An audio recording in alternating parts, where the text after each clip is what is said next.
дали конечно ќе започне некаков процес на преговори и бугарското вето, блокадите ќе завршат, ќе се стави крај веќе на тие вета. Ви благодарам пред се на поканата во оваа емисија и поздрав до вашите гледачи.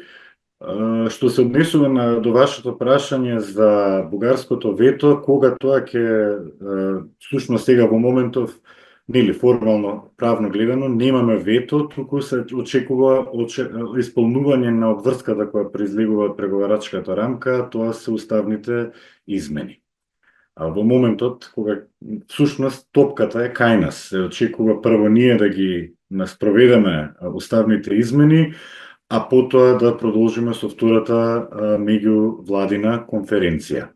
Но во однос на оние најави, односно не се тие најави, повеќе се предлози кои што доаѓаат од владата дека ќе се бара некаква си писмена гаранција дека понатаму нема да имаме, да се соочиме со вето на нашиот евроинтегративен пат. Тука би можел да кажам дека таквите очекувања и таквата слика што се создава за мене е малку погрешна, дека ние можеме да очекуваме било какви гаранции на нашиот евроинтегративен пат, од проста причина што за да дојде до нешто такво, потребна е согласност на сите земји членки. Тука ја вклучуваме и Бугарија. Некако се создава впечаток дека ние во овој процес можеме нешто да направиме, а некако да ја заобиколиме Бугарија, што мислам дека е нереално очекување за сега.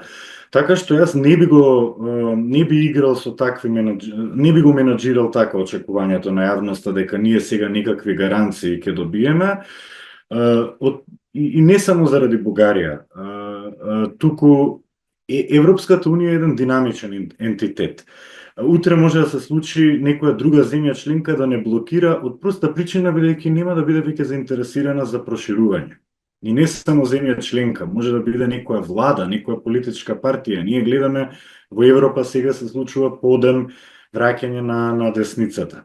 Некои од овие партии немаат баш благонаклонето однос кон проширувањето како такво, не само заради Македонија, туку општо, како прашање на проширување. Така што јас не би играл со кованицата гаранции, такво нешто мислам дека не може да се добие. Коментари во оваа насока дадоа и челници на Европската унија и наши познавачи на евроинтеграциите, дека тоа прашање мислам дека не би требало на ова прашање вака да му се пристапува. На крајот на денот ниту ние можеме да дадеме писмена гаранција дека нешто ќе направиме или нема да направиме, без разлика што сме обврзани нешто да спроведеме, така. Така што тоа би бил моето толкување околу или предикција околу планот на владата да добие некакви писмени гаранции од Брисел или не знам земјите членки и така натаму. Добро, верувате дека процесот практично ќе биде замрзнат. Владата нема да попушти, македонската влада нема да попушти ниту бугарската влада. Или сепак сметате дека е можен притисок од некој од ЕУ членките, земјите членки кон Бугарија, некако вид на притисок за по иднина барем да нема вета кои се однесуваат на македонскиот идентитет.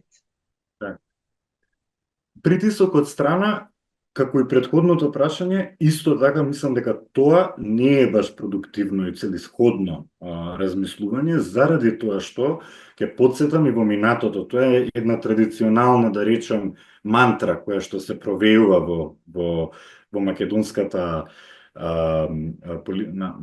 политичкиот дискурс всушност во Македонија, дека никој од надвор нешто ќе притисне и ќе се сменат работите. Да потсетам и во 2008 председателот на САД тогашен Џорџ Буш многу уверливо говореше пред самитот на НАТО во Букурешт дека тогашните кандидатки Албанија, Хрватска и Македонија сите ќе добијат покана за членство.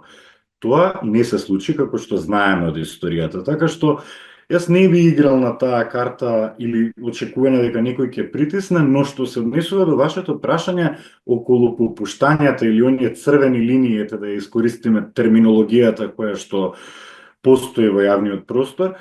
За тоа мислам дека е потребна политичка волја и креативност кај двете страни да можеби почнат да пристапуваат на овие прашања надвор од веќе дефинираните црвени линии во бугарскиот, но и во македонскиот парламент. Да ги подсетиме или гледачите дека имаат и бугарите имаат декларација во парламентот и владина резолуција од 2019-та, меѓутоа и македонскиот парламент усвои, ако не се лажам, во 2022 резолуција за црвените линии во однос на преговорите.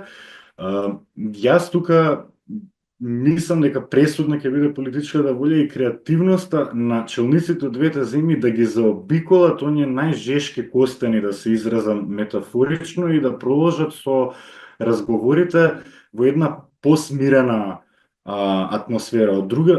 Со други зборови, тоа многу зависи од двете држави. На билатерално зависи нормално кој ќе формира конечна влада во Бугарија, но и зависи како ќе се постави ова или некоја идна влада во Македонија. Мислам дека мое лично мислење дека повикување на некакви црвени линии, држање до некакви тврди позиции, дали од бугарска страна или од македонска страна во однос на идентитетски прашања или прашања од минатото, нема да не води никаде и нема да биде продуктивно ниту за нашиот евроинтегративен процес, меѓутоа мислам дека тука уште поважно од тоа е и односот со Бугарија. Таа е наш сосед. Ние може ќе влеземе или нема да влеземе во Европската унија, но фактот што го имаме, тој сосед што го имаме, не можеме да го промениме, така што мораме да изнајдеме начин и ние, а и тие, да живееме едни со други во малку порелаксирани, избегнувам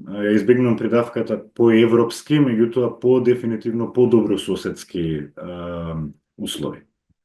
Добро, факт е дека доколку започнат преговори, преговарачката рамка отвара на вистина широки врати за можни блокади вета од страна на Бугарија кои се однесуваат на културниот идентитет. Како тие вета да се спречат, односно Бугарија да се повлече од можните последици кои преговарачката рамка за Македонија би ги носела? Во преговарачката рамка има неколку референции на вистина кон договорот за добрососедство и пријателство, неговата имплементација, работата на комисијата, двете влади, двете држави тогаш всушност ја охрабруваат комисијата да заврши со својата работа до крајот на пристапниот процес на Македонија. И има и еден дел кој што се однесува на отварање на архивите од комунистичкиот период. Сега, колку што јас знам, но тоа треба да се провери, предходната влада, односно заменикот председателот на владата задолжен за европски прашања, тогашен Бојан Маречек, рече дека во однос на архивите нешто се работи, се наоѓа решение како тоа да се спроведе. Од она што мене ми е познато е дека дел од тие архиви на кои Бугарија алудира всушност не се ни наоѓаат тука, туку се во Белград, бидејќи се работи за сојузни архиви, не се работи само за републички архиви, што би било тогаш комплицирано прашање, бидејќи ја инволвира и трета држава, односно Србија. Во однос на спроведувањето на договорот за добрососедство, соработка и пријателство, тој како што знаеме се спроведува на така наречени меѓувладини седници помеѓу Бугарија и Македонија, каде што треба да усвојат извештаи за напредокот. Јас одамна не сум слушнал да имало било каква иницијатива за средба, веројатно се чека да поминат уставните измени па да се види што потоа. Меѓутоа, пак ќе кажам, тоа се навраќам на ако постои политичка волја да не се кочи процесот, значи под таква предпоставка, и да се работи конструктивно, да се работи на тоа во ред, бугарите стануваат дел од уставот, ајде да ги релаксираме малку прашањата околу минатото, да ја оставиме комисијата да се работи на страна, да добро, тие архиви, ако може да се отворат, нека се отворат, ја не гледам никаква причина за страв кај нас. Ако ние треба да сме малку и посигурни, мислам дека во овој процес, ете, поред, отворете ги архивите, баш да видиме што ќе се најде во истите. Јас така, всушност, би настапувал. Мислам дека тука повеќе треба да се работи, затоа не само фиксација на уставните измени, туку повеќе да се работи во двете општества, не само од страна на владите, туку од сите нас, граѓани, граѓански организации, медиуми кои што имаат добри намери пред се, немаат намери задоени со национализам, да помогнеме да се создаде една клима каде што барем ќе почне да се разговара порелаксирано, како би го изготвиле теренот да биде и понатаму да понатаму избегнеме повторно караници околу прашања кои што на вистина нема да вродат со плод, ниту со пријателство, а најмалку ќе зборуваат за европското единство, што е некакво мото на Европската унија, односно стоиме нели заедно сме во различностите сме обединети заедно. Власта се вели дека се надева на новата бугарска влада, но Да. факт е дека ниту една политичка партија во Бугарија нема релаксиран став, многу по-демократски, по-модерен став околу прашањето за Македонија.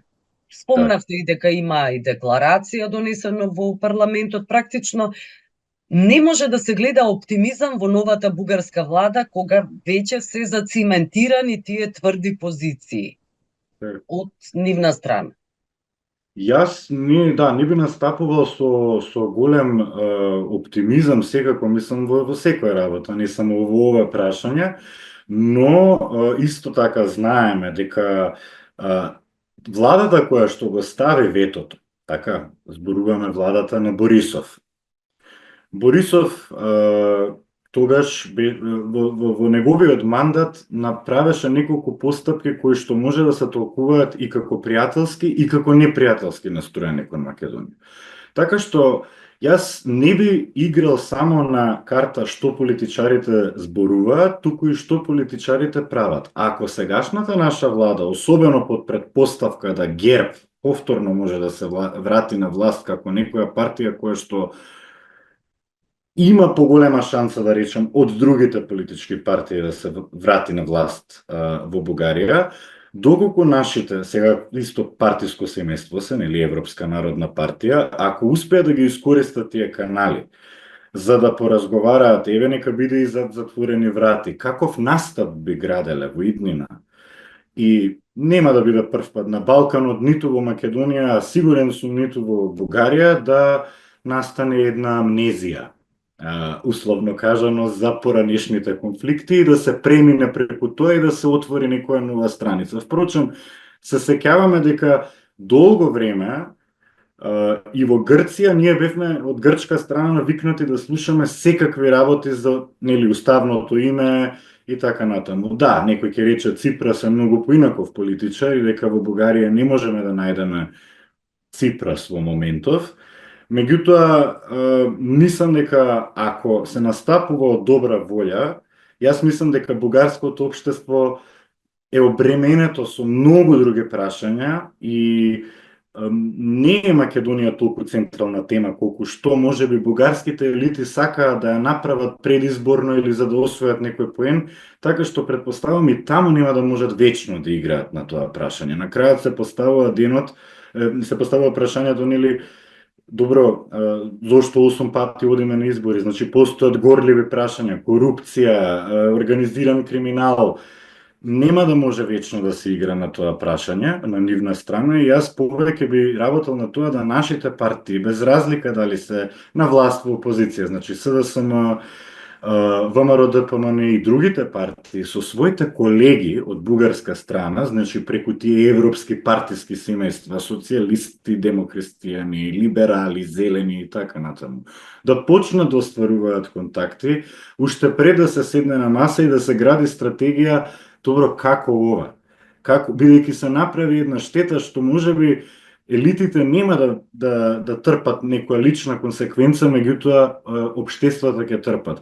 Во овие 30 години билатерални односи помеѓу две држави. Сме имале секакви кризи, не биле никогаш идеални тие односи, меѓутоа степенот на недоверба кој што постои сега, и од наша, и од нивна страна, затруеност, проекција на непријател во другиот никогаш не биле повисоки и мислам дека со таква состојба не би можело да се живее на долг рок, ниту да се функционира.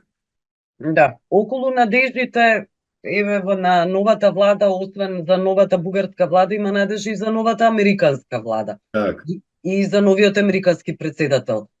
Администрација, всушност, нова американска. Гледате ли таму некакви можности од американска страна, можност за некаков притисок кон Бугарија, но и кон Македонија?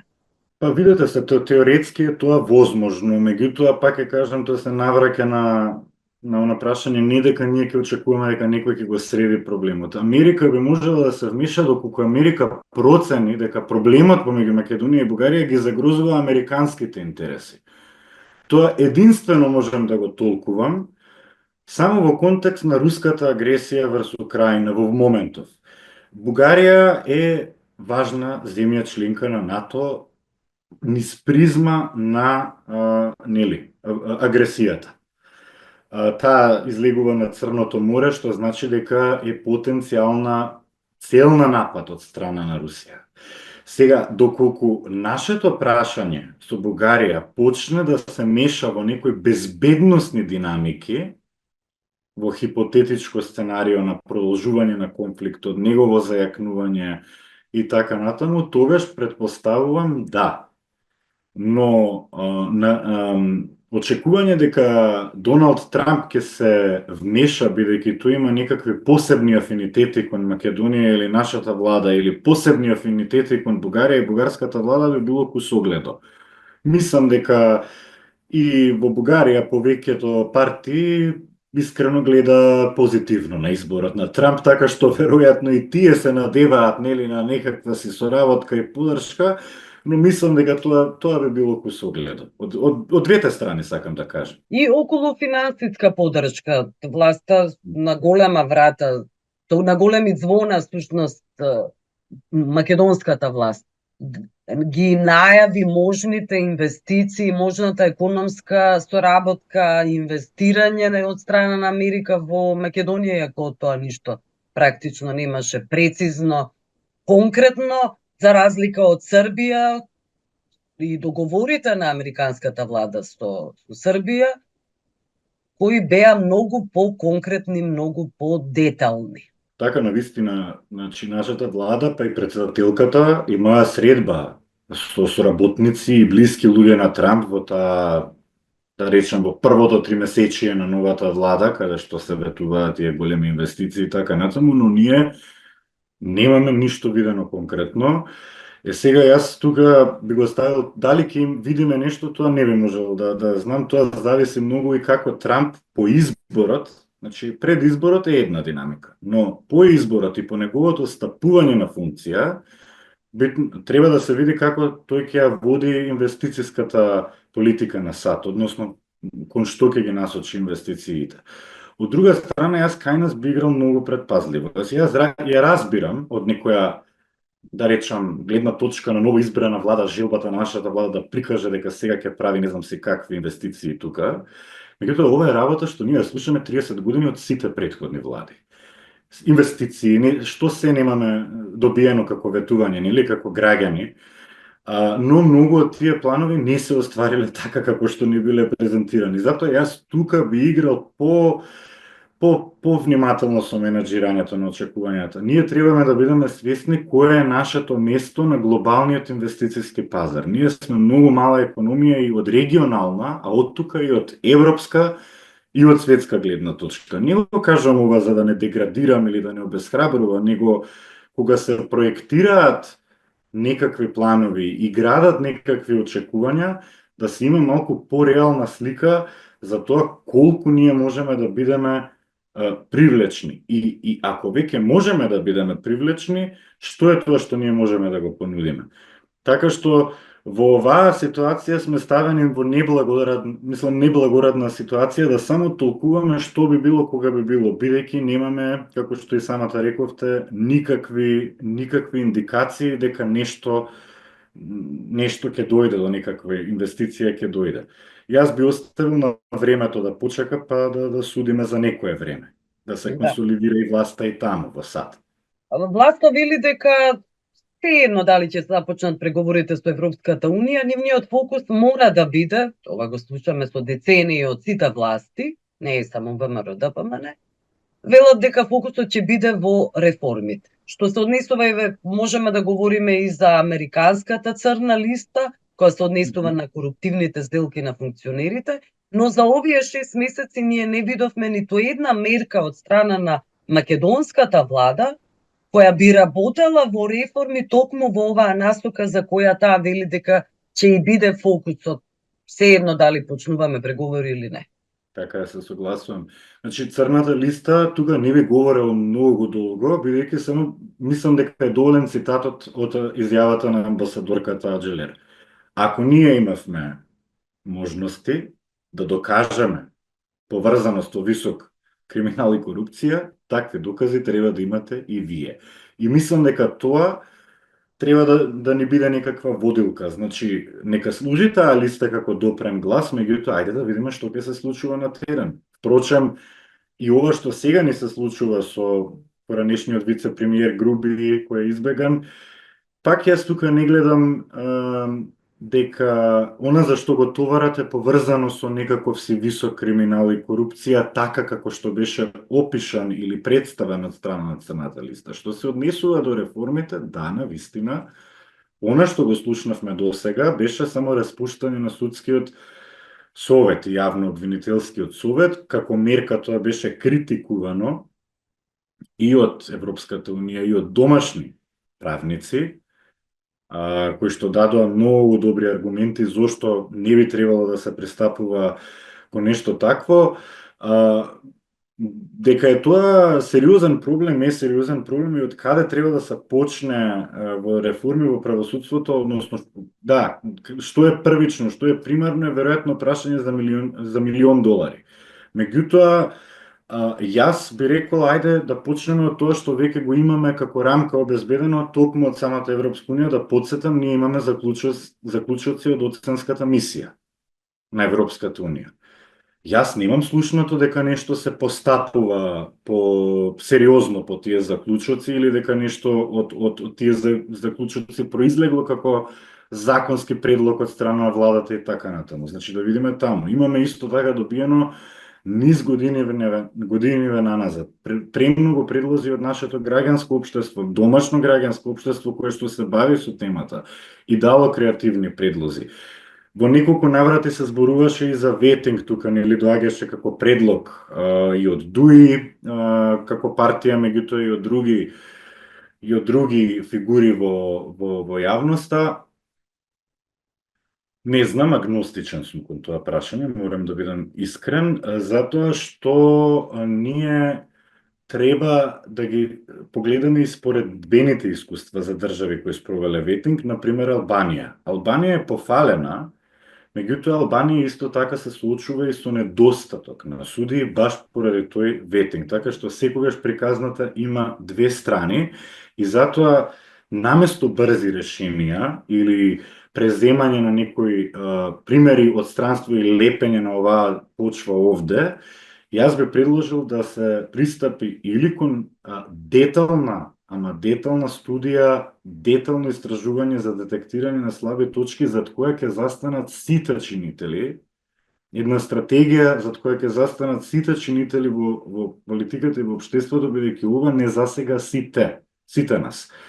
Отколку брзи решенија кои што нема да водат кон ништо на краток рок, затоа што мене ми се чини, јас не сум правник, ниту сум практичар во правосудство, меѓутоа како истражувач, моето истражувачко предчувство е дека овде не работи само за природата на правниот систем, односно не се работи само за фасадата, мислам дека се работи за правната култура и за интегритетот што секој од нас го носи, дали во прашање на коруптивни поведенија, дали е прашање дали кога ќе ни звони шефот на работа, уредникот во емисија, шефот на политичката партија, премиерот, дали знаеме да кажеме извини, не постапувам така и да спуштиме нели телефон, условно кажано, и да не се цензурираме самите. Значи, тоа е нешто што мислам дека многу посуштинско прашање на култура, а културата не се менува само со закони, тие може да влијаат на потикнување на некои позитивни практики, меѓутоа тука пред се образование. Образование, граѓанско образование, етика, ако сакате, колку и да звучи смешно, можеби, или банално, јас би се насочил кон тоа препознавање на корупција, пријавување на корупција, препознавање кога имаме колизија на властите, кога имаме упад на властите, значи тоа е нешто што ние би требале да го имаме како општество и да тргаме и од самите себе си во нашиот секојдневен живот како постапуваме, не само да ги критикуваме политичарите, бидејќи сигурен сум дека сите ние сме се нашли во ситуација да размислиме кај кого треба да се јавам за да завршам една работа. А не би требало да е така, би требало нели да ни следува оно што ни е пропишано по закон и оно што ни е право. Така што ова се крупни прашања и затоа велам стратегија, сите да застанеме за оние работи кои што ни се стратешки, тоа е дефинитивно правосудството, меѓу другите прашања, да обезбедиме држава која што е пристојна за сите нас. Да, тоа би било вака едно пошироко толкување. На крај сме, Николовски, благодарам за овој разговор. Ви благодарам и вам.